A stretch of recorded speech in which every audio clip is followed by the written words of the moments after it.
Allez, bonjour et bienvenue à tous, vous êtes en compagnie du As et aujourd'hui on se retrouve pour un nouveau jeu. Il s'agit de Ice Phoenix Wright Attorney Trilogy. Donc nous on va commencer avec bien sûr le premier Ace. Voilà, parce qu'on peut en jouer à plusieurs. Il y a le Attorney Justice for All, lui c'est Ace Attorney. Et là il y a Trial and Tribulation. Et nous on va faire avec celui-là. Donc épisode 1, la première volte-face. Jouer à la première volte-face, bah oui bien sûr. Et là les amis, je mets pas la caméra parce que ça va être full doublage pour ce jeu. Ah. Qu'est-ce qui se passe? Un meurtre! Bon sang, pourquoi moi? Je ne peux pas me faire prendre pas de cette façon-là. Il faut que je fasse porter le chapeau à quelqu'un. Putain, les dialogues vont vite par contre. Quelqu'un comme lui. Je ferai en sorte de faire croire que c'est lui qui a fait ça. Ouais, il a un petit point noir sur le 3 août à 9h47, tribunal fédéral, salle des accusés numéro 2. Phew, qu'est-ce que je peux être nerveux? Right. Oh, bonjour patron. Ouf, je suis bien contente d'être arrivé à temps. Alors ça y est, on y est, ton premier procès. Je ne m'étais jamais senti aussi nerveux depuis le lycée et nos faux procès. Eh bien, il est grand temps de te replonger dans le monde merveilleux de la justice. Oui, vous devez avoir raison. Vous savez, patron, je suis désolé que vous ayez dû venir jusqu'ici aujourd'hui à cause de moi. Mais pas du tout, Phoenix. Je ne manquerai de tes débuts pour rien au monde. N'empêche, je suis impressionné. Beaucoup n'auraient pas accepté un procès pour meurtre aussi rapidement. Ça en dit long sur toi. Et sur ton client également. Merci. En fait, c'est parce que je lui dois un service. Un service? Tu veux dire que tu connaissais l'accusé avec cette affaire? Oui. En fait, c'est un peu grâce à lui si je fais ce métier. Il est l'une des raisons qui m'ont poussé à devenir avocat. Eh bien ça, c'est une nouvelle. Je veux le sortir de là par tous les moyens. Je veux vraiment l'aider. Je lui dois énormément. Tout est fini! Ma vie! Tout est fini, tout! Ce ne serait pas ton client qu'on entend hurler? Oui, c'est bien lui. Absence, désespoir. Oh. Je vais le faire, je vais mourir. On dirait qu'il souhaite mourir. Oui. Ah, mais c'est lui. Ok, il s'appelle Defes. D'accord. Nick. Salut, Paul. Mec, je suis coupable, dis-leur que je suis coupable. Condamnez-moi à la peine de mort, j'ai pas peur de mourir. Quoi? Qu'est-ce qui ne va pas, Paul? Bah c'est fini. Je suis fini. Je peux pas vivre sans elle, je peux pas. Qui me l'a prise, Nick? Qui a bien pu faire ça? Allez, Nick, tu dois me le dire, qui m'a pris ma copine? La personne responsable de la mort de ta petite amie. D'après les journaux, c'est toi. Mon nom est Phoenix Wright. Voici les faits. Ma première affaire est on ne peut plus simple. Ouais. Une jeune femme a été tuée dans son appartement. Le malheureux qui a été arrêté était son petit ami. Paul Defes, mon meilleur ami depuis l'école primaire. À l'école, on avait un dicton, quand Paul Defes arrive, c'est que ça pue être partout. Non, je rigole. Tout part à la dérive. Depuis 23 ans que je le connais, ça s'est souvent confirmé. Il a chic pour se mettre dans le pétrin. Mais je peux dire une chose, en général, ce n'est pas de sa faute. Ce gars-là a la guigne. Mais je sais mieux que quiconque, au fond, c'est un bon gars. Et puis je lui suis redevable, alors j'ai accepté l'affaire pour le laver de tout soupçon. Et c'est exactement ce que je vais faire. Donc on va le sortir de là, il a accusé apparemment à tort. Bon, nous on a vu qui c'était le meurtrier. Je déclare la séance ouverte pour le procès de Monsieur Paul Desfesses. L'accusation est prête, votre honneur. La défense est prête, votre honneur. Monsieur Wright, ceci est votre premier procès, n'est-ce pas? Oui, votre honneur. Je suis un peu nerveux. Votre conduite lors de ce procès décidera du sort de votre client. Un meurtre est une grave accusation pour votre client. Vous devrez vous maîtriser. Merci, votre honneur. Monsieur White, étant donné les circonstances, il serait bon de vous faire passer un petit test afin de savoir si vous êtes fin prêt. Oui, votre honneur. J'ai les mains qui tremblent, la vue qui baisse. Ce test est constitué de questions simples. Répondez-y de façon claire et concise. Veuillez nous indiquer le nom de l'accusé dans cette affaire. Le nom de l'accusé, c'est Paul Desfesses. Ça fait bizarre de dire ça. L'accusé, il s'agit de Paul Desfesses, votre honneur. Correct. Restez concentrés, tout ira bien. Question suivante. Ceci est un procès pour meurtre. Quel est le nom de la victime? Pfff, cette fois je sais. J'ai bien fait de lire tout le dossier plusieurs fois. C'est... Une minute. Oh. C'est impossible. J'ai oublié. C'est le trou total. Phoenix, es-tu absolument certain d'être prêt pour tout ça? Tu ne connais même pas le nom de la victime? Oh, la victime! Bien sûr que je connais le nom de la victime. J'ai juste un petit peu oublié provisoirement. Je sens que la migraine me guette. Allons, le nom de la victime est cité dans le dossier de l'affaire. Il te suffit d'appuyer sur la touche R1 à tout moment, d'accord? Donc, ok, donc c'est Cindy.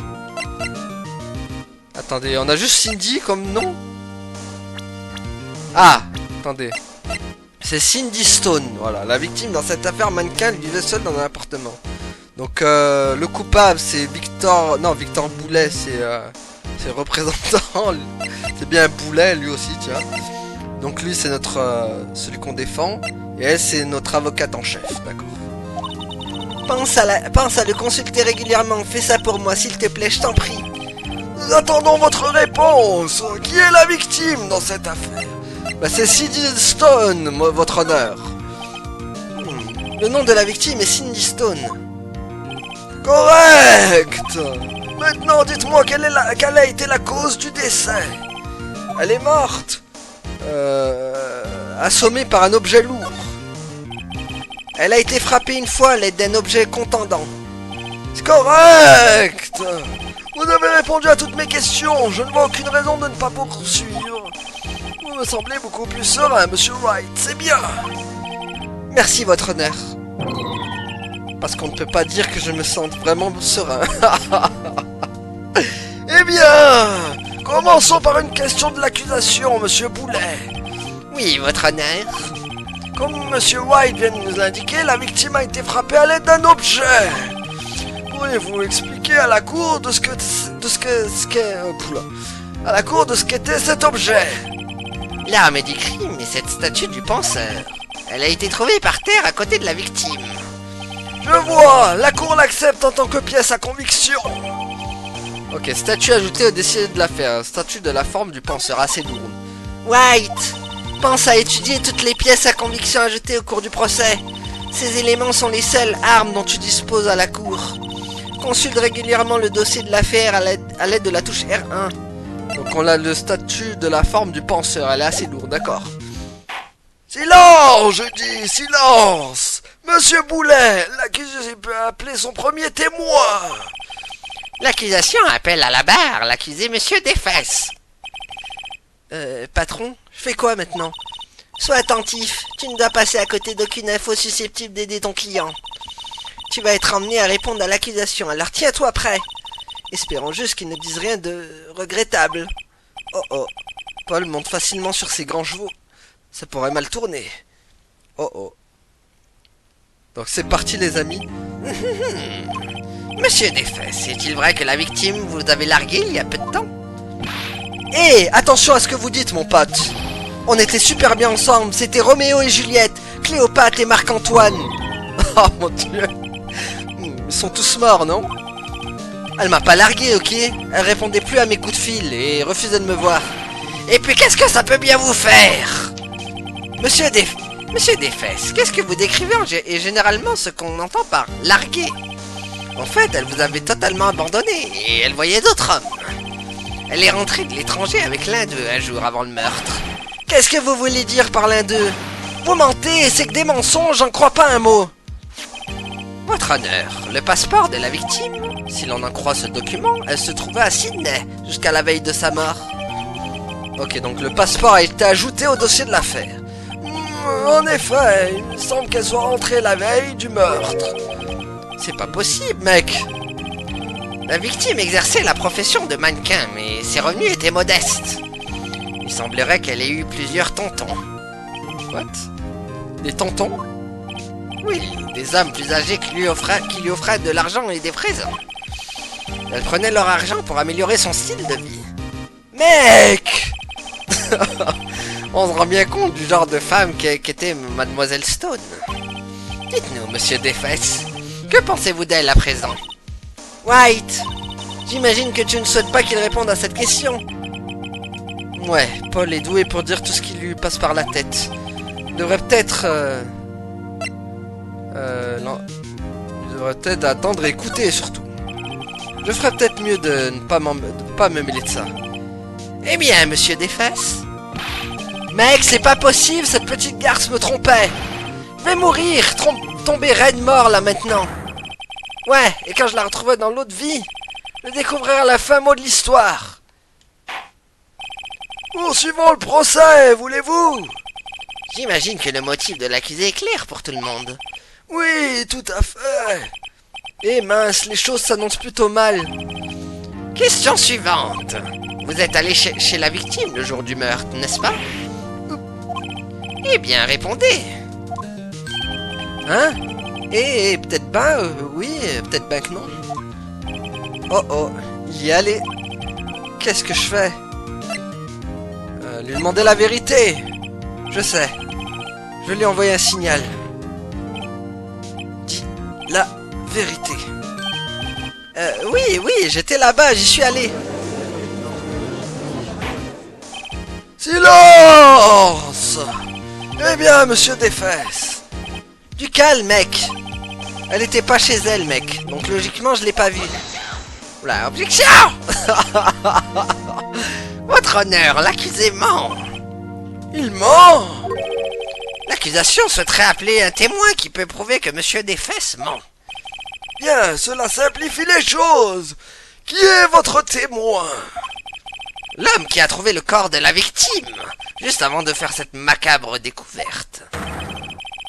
Il a voulu l'accusé s'enfuir des lieux du crime. Enfin, il a vu l'accusé s'enfuir des lieux du crime. Silence! Silence dans la salle. Oh purée, j'en veux plus. Monsieur... Allez, on revoit. Monsieur Boulet, l'accusation peut appeler son témoin. Oui, votre honneur. Tout ça n'est pas bon. Le jour du meurtre, mon témoin vendait des journaux dans l'immeuble de la victime. J'appelle monsieur Franck Cavu à la barre. Oh mon dieu, oh la tête quoi. Il a pas une tête de porte-bonheur lui. Monsieur Cavu, vous vendez des abonnements de journaux, c'est bien cela? Oui, c'est bien ça, oui. Des journaux, tout à fait. Monsieur Cavu, vous pouvez nous donner votre témoignage? Veuillez dire à la cour ce que vous avez vu le jour du meurtre. Voilà, déposition du témoin, attention. Qu'est-ce qu'il va nous dire? Je faisais du porte-à-porte pour vendre des journaux quand j'ai vu un homme s'enfuir. Je me suis dit qu'il devait être pressé car il a laissé la porte entrouverte. Comme j'ai trouvé ça bizarre, j'ai jeté un œil à l'intérieur. C'est là que je l'ai vu, par terre, une femme immobile, morte. Je tremblais de peur et je n'ai pas pu entrer. J'ai de suite pensé à appeler la police, mais son téléphone ne fonctionnait pas. Alors je suis allé dans le parc le plus proche pour trouver une cabine. Je me souviens parfaitement de l'heure, il était 13h. L'homme qui s'est enfui était sans nul doute l'accusé assis là en face de moi. Bon, bien sûr, il mitonne, hein, on sait tous la vérité, nous. Paul, pourquoi n'as-tu pas dit la vérité? Je ne peux pas te défendre contre un témoignage pareil. À propos, pourquoi le téléphone de la victime ne fonctionnait-il pas? Votre honneur, au moment du meurtre, une panne de courant touchait tout le bâtiment. Les téléphones ne sont-ils pas censés fonctionner même en cas de panne de courant? Oui, votre honneur. Mais certains téléphones sans fil ne fonctionnent pas correctement. C'était le cas pour le téléphone utilisé par Monsieur Cavu. Votre honneur, j'ai ici un relevé faisant état de cette panne, à titre d'information. Ok, donc on a la relevé de panne de courant ajoutée au dossier de l'affaire. À présent, Monsieur White. Oui, oui, votre honneur. Vous pouvez commencer votre contre-interrogatoire. Contre-interrogatoire, votre honneur? Nous y voilà, White. La partie devient intéressante. Je suis censé faire quoi exactement? Eh bien, tu dévoiles les mensonges contenus dans la déposition du témoin. Les mensonges? Comment ça? Il mentait? Ton client est innocent, n'est-ce pas? Donc ce témoin a forcément menti au cours de sa déposition. Ou alors ton client est vraiment coupable. Comment faire pour prouver qu'il ne l'est pas? C'est toi qui détiens la clé. Elle se trouve dans les pièces à conviction. Compare la déclaration du témoin aux pièces à conviction dont tu disposes. Il doit forcément y avoir une contradiction quelque part. Commençons par trouver des contradictions entre le dossier et le témoignage. Ensuite, une fois que tu as trouvé quel élément vient le contredire, tu le présentes au témoin et tu lui rabaisses son caquet. Bon, ok. Appuie sur la touche R1 pour révéler les contradictions contenues dans le témoignage. Ok, donc là on a toutes les infos, c'est parti.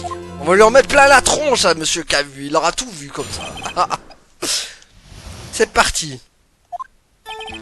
Je faisais du porte-à-porte pour vendre des journées quand j'ai vu un homme s'enfuir. Attaquer. Un instant! N'est-ce pas chose courante que de voir un homme quitter un appartement?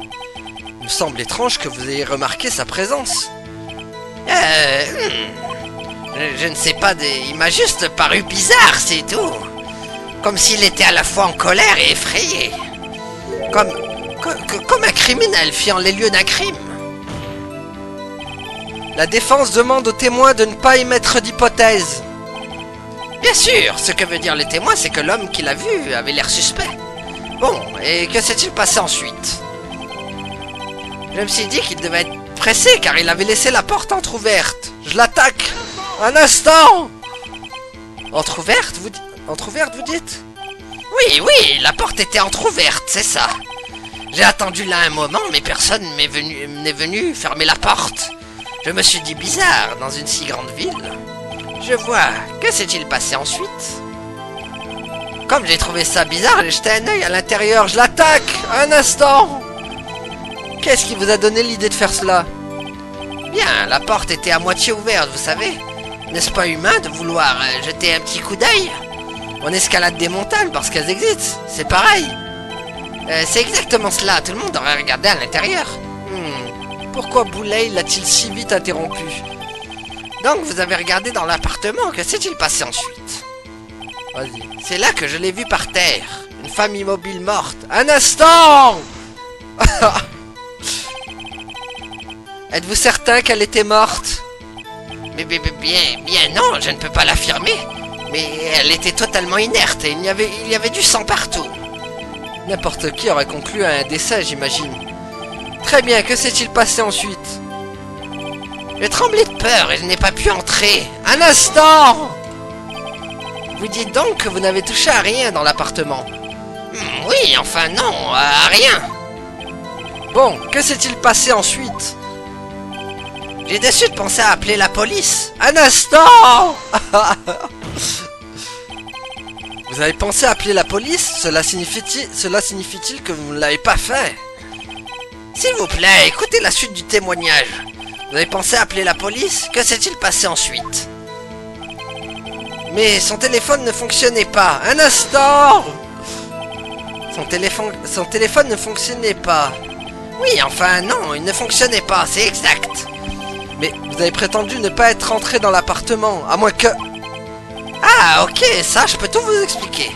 Il y avait un téléphone sans fil sur une étagère dans l'entrée. J'ai juste tendu la main pour l'attraper, puis j'ai essayé de téléphoner. Mais ce téléphone ne fonctionnait pas, c'est bien cela. Que s'est-il passé ensuite? Alors, je suis allé dans le parc le plus proche pour trouver une cabine. Un instant. Pourquoi utiliser une cabine publique? Eh bien, voyez-vous, je ne possède pas de téléphone portable. On était au beau milieu de l'après-midi et aucun voisin n'a répondu présent. Bien, bien. À quelle heure dites-vous avoir téléphoné? Je me souviens parfaitement de l'heure. Il était 13 heures. Un instant. 13 heures 13 heures. En êtes-vous certain? Oui, absolument. Il a l'air très sûr de lui. 13 heures? White, cela ne te semble pas étrange? Présente-lui une pièce à conviction pour le contredire. Ok, donc il était... Ok, pièce à conviction, c'est parti. Entre 16h et 10h. Donc c'est pas ça. La victime a... Est-ce que j'ai le truc du 13h? Est-ce que c'est ça? Je me souviens parfaitement de l'heure, il était 13h. L'immeuble du main a subi une panne d'électricité entre... Ah bah voilà! Tiens, objection! Cet élément démontre clairement que cette déclaration est contradictoire, votre honneur. Oui, quelle est la relation exacte entre la pièce à conviction et cette déclaration? Il n'en existe pas, n'est-ce pas? Oh merde, je me suis bourré. Pas du tout.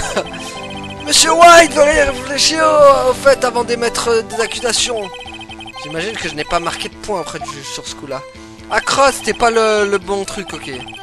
Donc attendez, j'ai présenté la mauvaise pièce à conviction. Donc ça veut dire c'est pas lui. C'est pas lui? Bah c'est ça alors. Objection! Vous avez trouvé le corps à 13 heures. En êtes-vous certain? Oui, oui, la pendule indiquait très exactement 13 heures. Honnêtement, je trouve cela difficile à croire.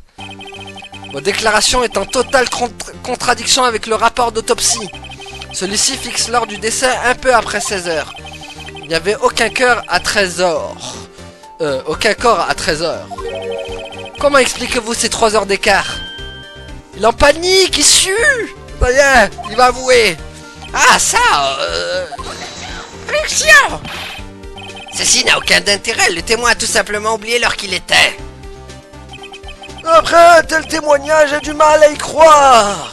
Monsieur Cavu, qu'est-ce qui vous permet d'affirmer que vous avez trouvé le corps à 13 heures? Eh bien, Ouah, ça c'est une bonne question.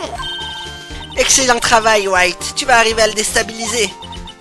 C'est tout ce que tu as à faire. Mettre en évidence les incohérences. Un mensonge en entraîne toujours un autre. Démasques-en un et toute l'histoire tombe à l'eau. Parfait. On l'a fait suer. Attendez, je me souviens maintenant. Pourriez-vous nous redonner votre version des faits? Attention. Quel mensonge va-t-il nous inventer d'autre? Voyez-vous, lorsque j'ai découvert le corps, j'ai entendu l'heure. Une voix donnait l'heure, ça venait probablement de la télévision. Oh, mais elle retardait de 3 heures, c'est bien ça. Je suppose que la victime regardait une émission qu'elle avait enregistrée. C'est pour ça que j'ai cru qu'il était 13 heures. Je suis vraiment navré pour ce malentendu.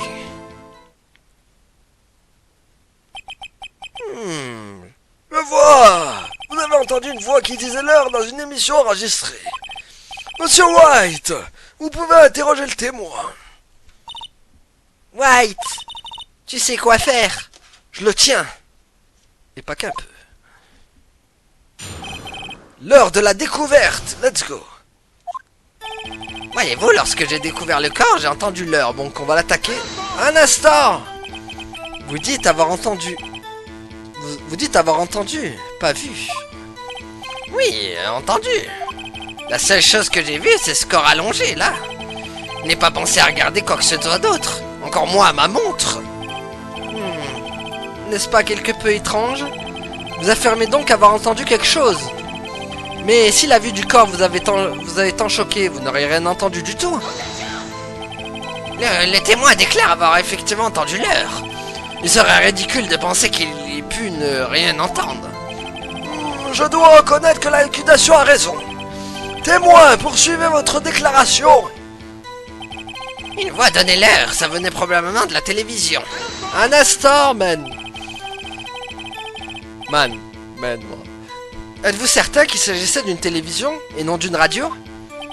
Eh bien non, j'imagine que ça pouvait très bien être une radio. Pour votre information, il n'y avait pas de poste de radio sur les lieux. Il n'y avait qu'un grand téléviseur. Right. Je n'arrive pas à mettre le doigt sur ce qui ne va pas, mais quelque chose me semble louche. À propos du fait qu'il ait entendu la télévision. Le témoin l'a affirmé, sous serment, il a entendu l'heure. Oh, mais elle retardait de 3 heures, c'est bien ça. Un instant. Comment expliquez-vous cette différence? Eh bien, témoin, trouvez-vous une explication? Je suppose que la victime regardait une émission qu'elle avait enregistrée. Donc là, c'est pas là où ça se passe, du coup. C'est pour ça que j'ai cru qu'il était 13 heures. D'accord. Je suis vraiment navré pour ce malentendu. Tu remarques quelque chose de suspect? Donc on va le tourner en boucle, quoi. Donc ça, c'est bon, on l'a vu. On va donner 1 heure. Ça... Oh, mais elle retardait de bien 3 heures, c'est ça? Ok, je suppose que la victime regardait une émission qu'elle avait enregistrée. C'est pour ça que j'ai cru qu'il était 13 heures. Attendez, on peut pas lui présenter une truc? Eh ouais, mais le cause du... C'est le rapport d'autopsie, il dit que c'est entre 16h et 17h. La victime est apparemment revenue de Sydney le 30. Il m'a subi une panne d'électricité entre midi et 18h. Bah ouais! Et paf! Tiens, boum! Un instant, je vous prie. L'accusation a dit qu'il y avait une panne de courant au moment de la découverte. Eh oui! D'ailleurs, ce relevé le prouve. Eh ouais! Tu t'es trompé. Il est impossible que vous ayez entendu une télévision, ni même un enregistrement, et paf! Ah! J'ai ben oups! La défense marque 1 point, et pas qu'un point, même 10 points pour Gryffondor. Allez. Avez-vous une explication à cela, monsieur Cavu? Non, je trouve ça moi-même très intriguant.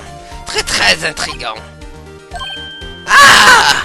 Attendez, je me souviens maintenant. Monsieur Cavu, la cour préférerait entendre un témoignage exact depuis le début.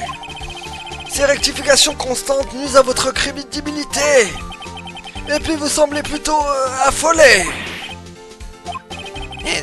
Toutes mes excuses, votre honneur. Ça doit être le choc lié à la découverte du corps. Très bien, monsieur Cavu. Écoutons à nouveau votre déposition. Qu'est-ce qu'il va nous raconter comme mytho encore, lui? Stop au mythonnage. En réalité, je n'ai pas entendu l'heure, je l'ai vu. Il y avait une pendule dans l'appartement, il me semble. Oui, l'arme du crime, le meurtrier l'a utilisée pour frapper la victime. C'est cela que j'ai dû voir. Un bien piètre menteur. Vous avez vu une pendule? Je suppose que ceci explique cela.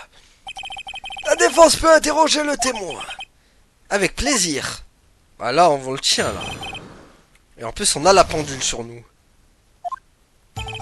En réalité, je n'ai pas entendu l'heure, je l'ai vue. Un instant! Cette erreur me paraît vraiment très louche. Oui, je comprends que vous puissiez avoir quelques doutes. Je suis vraiment navré, je viens de me souvenir de cette pendule. Une pendule? Il y avait une pendule dans l'appartement, il me semble. Un instant, man! Une pendule? Y avait-il une pendule sur les lieux? Je n'en avais pas encore entendu parler. Oui, l'arme du crime. Le meurtrier l'a utilisée pour frapper la victime. Un instant! L'arme du crime?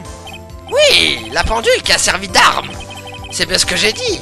Vous serez assoupi au cours de mon témoignage? Tout cela me paraît bien louche. C'est cela que j'ai dû voir.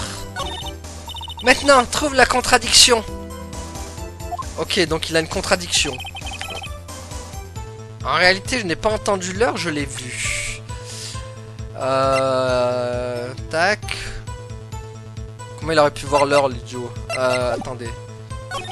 Il y avait une pendule dans l'appartement. Il y avait une pendule dans l'appartement, il me semble. Pas possible, elle est là, la truc. Est-ce que ce serait ça? Est-ce que je lui balance ça dans la tronche? Allez hop! Attendez une minute! Bah ouais, c'est ça. L'arme du crime n'est pas une pendule. Il s'agit de cette statue. Trouvez-vous que cela ressemble à une pendule? Quoi? avec vos objections et vos pièces à conviction, mais pour qui vous vous prenez? Répondez simplement à la question, monsieur Cavu. Mais je l'ai vu là-bas, ok? C'est une pendule. Votre honneur, si je puis me permettre. Oui, monsieur Boulet. Comme l'a déclaré le témoin, cette statue est en effet une pendule.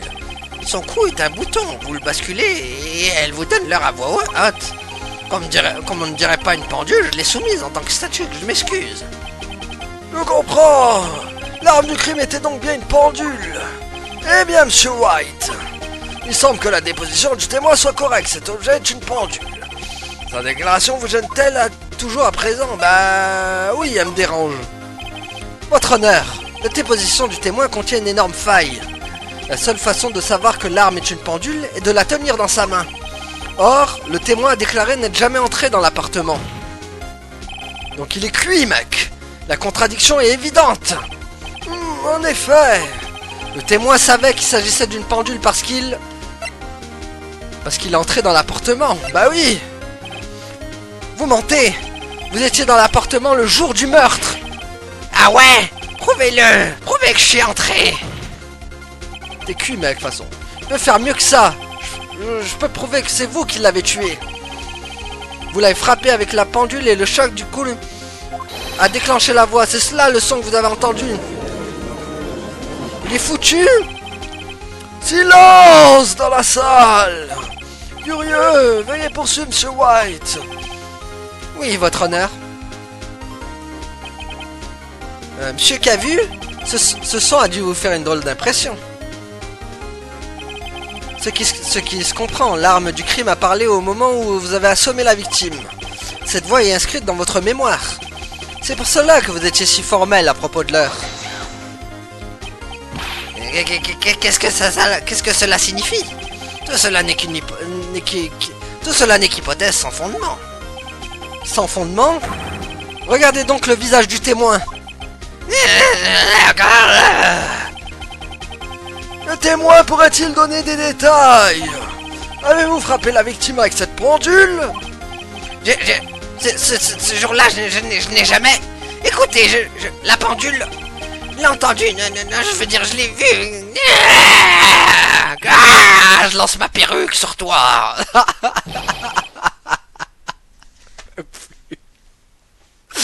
Taisez-vous. Taisez-vous. Taisez-vous. Je vous déteste.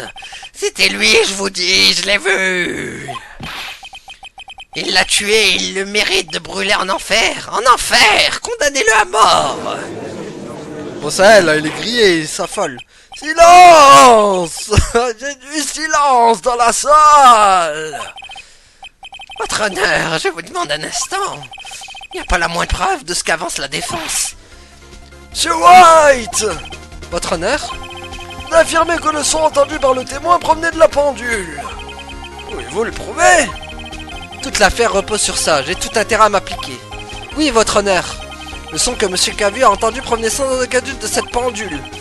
Pour le démontrer, il suffit simplement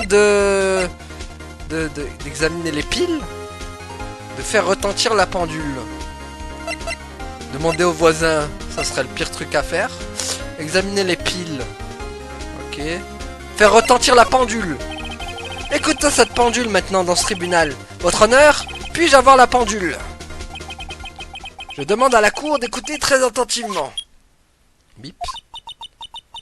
Je pense qu'il est 8h25. Cette façon d'annoncer l'heure me paraît tout à fait étrange. Eh bien, il s'agit du penseur après tout. Bon, nous avons entendu la pendule. Qu'en concluez-vous, monsieur White? Monsieur Boulet, pouvez-vous me dire l'heure qu'il est? Il est 11h25. Ah! Comme vous pouvez le constater, cette pendule retarde très exactement de 3 heures. Soit la différence entre ce qu'a entendu monsieur Cavu et le réel de la mort. Donc, monsieur Cavu, essayez un peu de vous en sortir cette fois.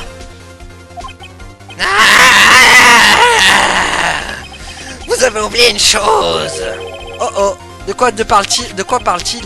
Même si cette pendule retardait effectivement de 3 heures, cela ne prouve rien. Comment pouvez-vous savoir qu'elle retardait 3 heures le jour du meurtre? Si vous ne pouvez pas le prouver, vous êtes à court d'arguments. Il a raison. Comment vais-je bien pouvoir prouver ça? Bon sang, j'étais si près du but. Monsieur White, vous ne semblez pas en mesure d'apporter la preuve de ce que vous avancez. Oui, votre honneur. Ce qui signifie que je ne peux pas vous laisser accuser le témoin. Malheureusement. Oh oh. Cela met fin au contre-interrogatoire de Monsieur Franck Cavu. J'ai fait le déplacement jusqu'ici pour témoigner, voilà ce qui se passe. On me traite comme un criminel. Un criminel! Les avocats sont tous des vermines. Je le tenais, presque. Désolé, Paul. Je n'ai pas réussi à respecter mes engagements envers toi. Il n'y a plus rien que je puisse faire, à présent. Aïe, aïe, aïe, on a échoué. Pas si vite, monsieur Cavu. Ah. Mia, pardon, patron? Écoute-moi bien, White. N'abandonne pas, pas comme ça, réfléchis. Mais patron, c'est terminé. Je ne peux pas prouver que la pendule retardait le jour du meurtre. Personne ne peut prouver ça. Je l'admets. Mais tout n'est pas perdu, essaie de repenser les choses sous un autre angle. Arrête de douter des faits, considère que la pendule retardait de 3 heures et réfléchis. Demande-toi pourquoi la pendule retardait de 3 heures. Trouve la raison et tu auras ta preuve. Ok, White? Peux-tu imaginer pourquoi la pendule retardait de 3 heures? Bah oui. Attendez, je peux peut-être le prouver. Il doit bien avoir un élément du dossier qui prouve cela, White. Trouve-le et on les aura. Eh bien, Monsieur White, vous dites que la pendule retardait déjà de 3 heures le jour du meurtre. Avez-vous la preuve de cette déclaration? Bien sûr. L'un des éléments du dossier prouve ce que j'avance de façon formelle. Ah, tout de suite les grands mots. Voyons comment vous comptez vous en sortir. Voyons quel élément de l'enquête prouve que la pendule se retardait. Qu'est-ce qui... La victime est apparemment revenue de Sydney le 30-07 sur la veille du meurtre. Ah, le passeport. Je pense que c'est le passeport, les amis. On va envoyer le passeport, go! Prends ça dans tes dents. La victime était revenue de l'étranger la veille du meurtre. Comme nous le savons tous, le décalage horaire entre ici et Sydney est de 9 heures. Quand il n'est que 16 heures à Paris, il est déjà 1 heure du matin là-bas. La pendule ne retardait pas de 3 heures, elle avançait de 9 heures. La victime n'avait pas remis sa pendule à l'heure depuis son retour. C'est pourquoi l'heure annoncée lorsque vous l'avez assommée chez elle était fausse. Et bam! Ces preuves vous suffisent-elles, monsieur Cavu? Ou devrais-je plutôt dire monsieur Café?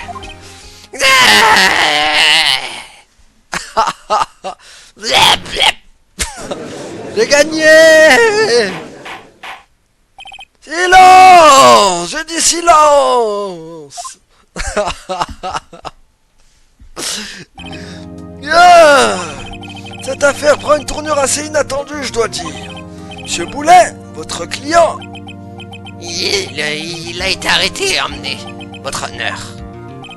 Très bien. Monsieur White. Oui, votre honneur? Je dois avouer que je suis impressionné. Je ne pensais pas avoir déjà assisté à une défense aussi rudement menée. Non seulement l'accusé mais innocenté, mais le véritable coupable est démasqué. Merci, votre honneur. À ce stade, ceci n'est qu'une simple formalité, mais... La cour déclare l'accusé, monsieur Paul Desfesses, non coupable. Il va pouvoir aller se laver le fessier. Hors de mon tribunal maintenant. Sur ce, la séance est levée. Je dois aller prendre mon petit déjeuner avec Géraldine ce soir.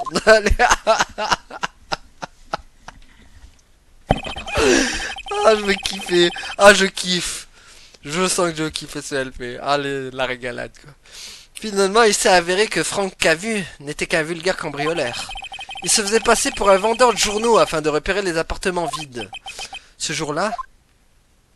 Ah, c'est pour ça. Quand Paul s'est rendu chez sa petite amie, elle n'était pas chez elle. Une fois Paul parti, M. Cavu s'est introduit chez la victime pour faire son sale boulot. Alors qu'il fouillait l'appartement, la victime est rentrée chez elle. M. Cavu s'est énervé, il a attrapé le premier objet qui lui tombait sous la main. Et bam, il l'a assommé, il a buté la femme sans défense. Le 3 août à 14h32, le tribunal fédéral, salle des accusés numéro 2. Pfiou! Je n'arrive toujours pas à croire qu'on ait gagné. White, tu as fait du bon travail. Félicitations. Merci, patron. C'est uniquement grâce à vous. Pas du tout, voyons. C'est toi qui as mené le combat. Ça faisait longtemps que je n'avais pas vu un procès finir sur une note si positive. C'est la première fois que je vois le patron aussi radieux. Si elle est aussi ravie, j'imagine ce que Paul doit ressentir. Ma vie est fichue. Paul, tu es censé être content. Qu'est-ce qui ne va pas? Oh, Nick. T'inquiète pas pour moi, je serai bientôt mort et enterré. Bien, non, attends, je veux dire mal, très mal, très très mal. Paul, tu es innocent, l'affaire est classée. Mais, ma Cindy d'amour n'est plus là, mec. Elle est partie pour toujours. Paul, c'était une... Non, laisse tomber. Félicitations, Polo. Polo? Oui, je vois déjà les gros titres. Paul des fesses, innocent.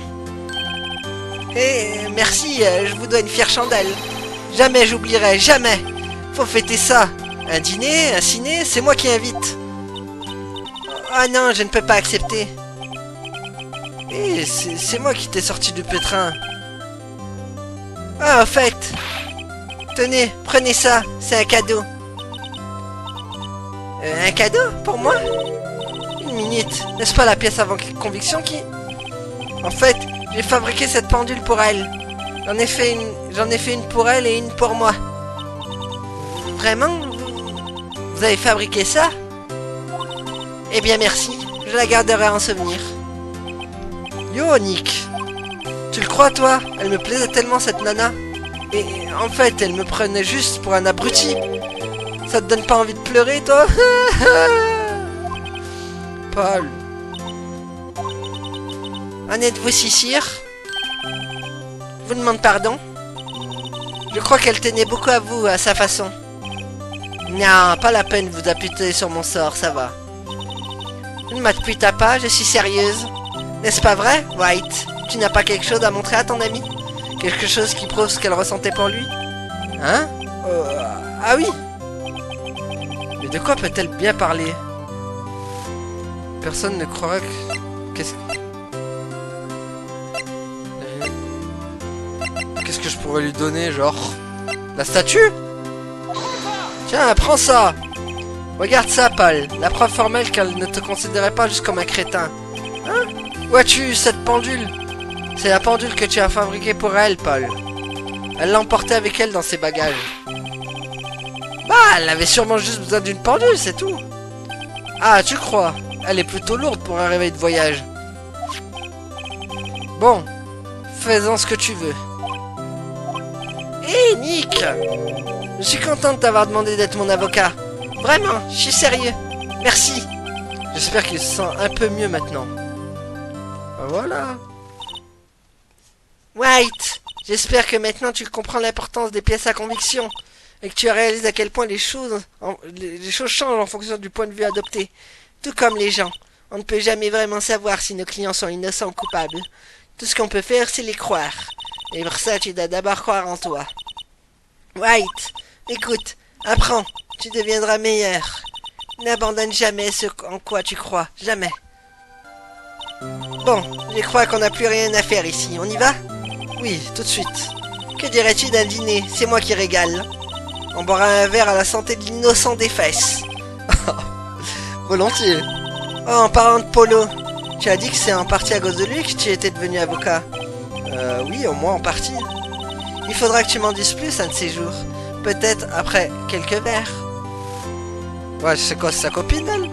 Voilà, mon premier procès prend fin. Paul m'a donné une tape dans le dos et m'a dit « Sérieux, Nick, c'est cool, les amis. » Mais j'ai sûr qu'il ne va pas me payer, sauf si on compte la pendule offerte à Mia.